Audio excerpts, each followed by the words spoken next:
recruiting? We're always recruiting, so never say never on additions. I don't think we'd make any additions prior to like the summer, like it maybe somebody in the fall, probably timing wise. And then Tunde is coming back tonight. He spent a week with the Swedish senior national team. So couple in, one out.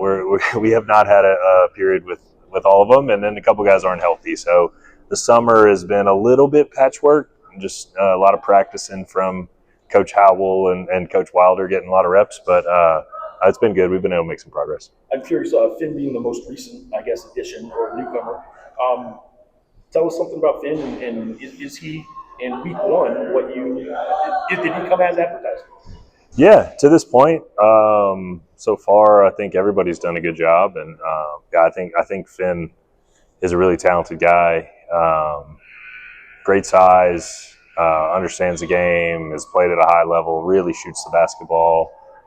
So gives us kind of a different element with that, shooting at that position that we're always looking for. So yeah, he's done a good job so far. I mean, he's learning quickly and seems to be acclimating well. As a coach, what is it like having a plethora of guys that can do multiple things on the court? I heard Finn say he can space the floor, and as a big, that's kind of one of the newer trends that we're seeing in basketball. As a coach, what is it like having a bunch of guys that can do a multitude of things? Yeah, we're always looking for versatility. We value guys who can do different things on the floor on both sides of it, and whether that's guard multiple positions or impact the game different ways offensively. Versatility is something we're always looking for. Is the beard a permanent look for you? No, I doubt it's permanent. Yeah, do you get a vote in that?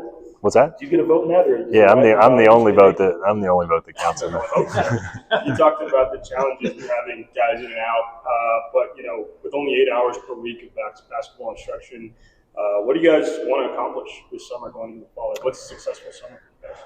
Yeah, that's a good question. I just think progress, right? And we can't necessarily dictate how much of that we make.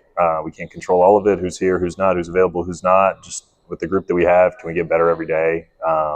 Just try and make as much progress as possible. And guys are doing a pretty good job. I'd like to come out of the summer with some pretty good understanding of the fundamental kind of default-based things on both sides of the ball, and then as much beyond that we can kind of expose them to, even if we can't really have things down at a high level. If they've been exposed to it through the summer, then hopefully that could expedite future learning when we will need it. But that's all sort of once we get the foundation in place, then we can start to experiment or kind of just expose them to different concepts.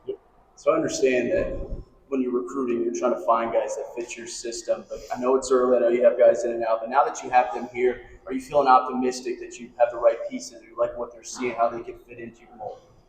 Yeah, again, I think until we have them all together, it's hard to say exactly how it'll all work. But certainly encouraged so far.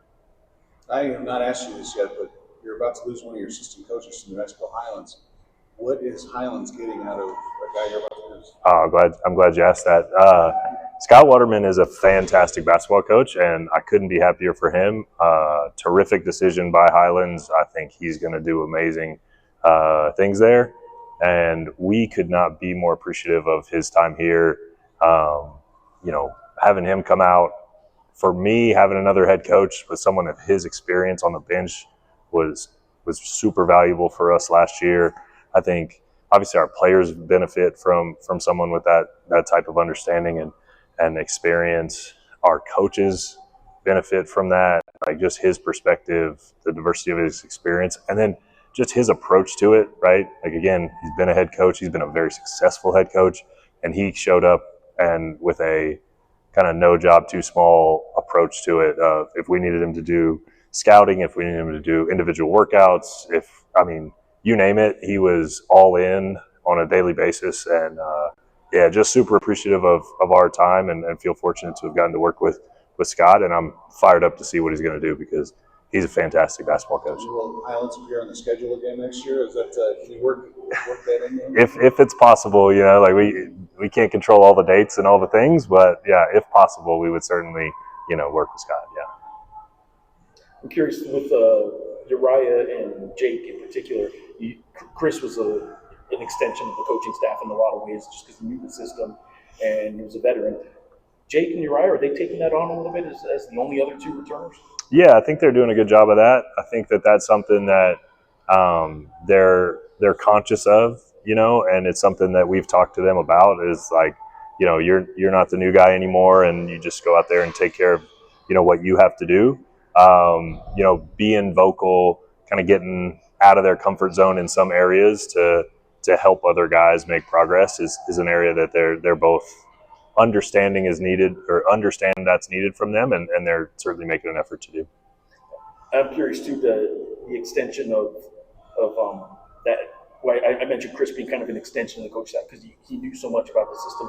Now that he's back and kind of back in the fold, he was hurt obviously a lot of last year. Is he taking on a different role in any way, or is he just sort of back to what he was when he first got here last year? Yeah, I mean, I think a lot of that, like with Chris, is not just because he understands. It's just sort of a personality trait, right? Like, he's someone who is always, like, it kind of shows up in his game. Like, he'd rather create for somebody else than score, right? He's always thinking about other people. He's always elevating the people around him. He just has a lot of those natural kind of instincts or aspects to him as a person. And I think that stuff is contagious. So, but back to your question about Uriah and Jake, like, it's important for them to understand that, like, just because he's there and doing it doesn't mean they don't have to, right? And like, we need them, we need their voice. I mean, they show up every day, and how they play and how they work, like, that's a great start. But now, kind of year two, running it back, like, we need to hear their voice more, and they understand. We hear the players talk about the chemistry, a lot of new guys. From your coach's perspective, how are you seeing that? Are you seeing the chemistry really start to form?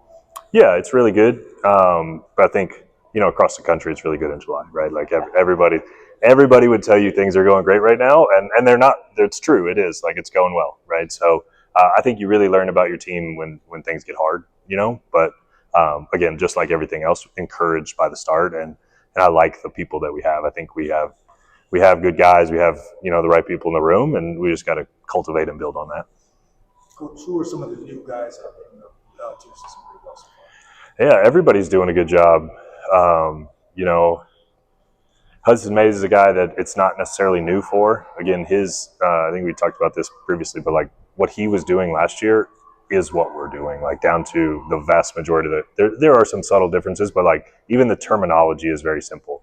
So, there are times when, he's helping other guys and giving, instruction and feedback to other players because, even though he's new, he's been here, or he's done it, Dax Hall is a guy who learns very quickly, not unlike Jake, just in terms of his ability to, like, you tell him something once and like, he understands that and then applies it.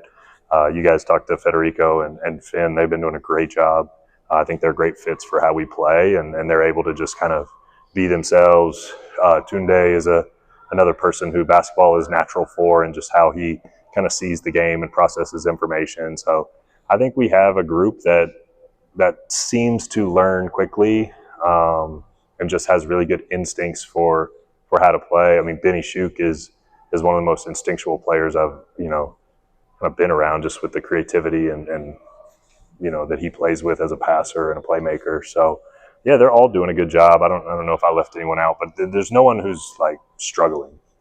Coach, comments on the schedule? You guys have had some challenges getting people to come to the pit, but it seems like you guys have developed a pretty competitive non-conference schedule. What are your thoughts on it? Yeah, I think we've been able to put together a good schedule. Obviously St. Mary's and Utah State, kind of marquee home games. Obviously we have New Mexico State at home, so feel good about the home environments. And then we had a return to Santa Clara, like that theoretically quad one. Boise, Oregon State on neutral. We have another potential similar road game that hasn't been announced yet, but is close to finalized. So yeah, I think we have the potential to have, I don't know if my math is 6, maybe 7 of those opportunities in the non-conference, and we're still working. We still have a few games left to get, so we'll see how things play out. Coach, what are your thoughts on the new Mountain West? It's a whole different landscape. Yeah, I think we're excited to see the new teams. I know Hawaii and Davis are teams I have some familiarity with.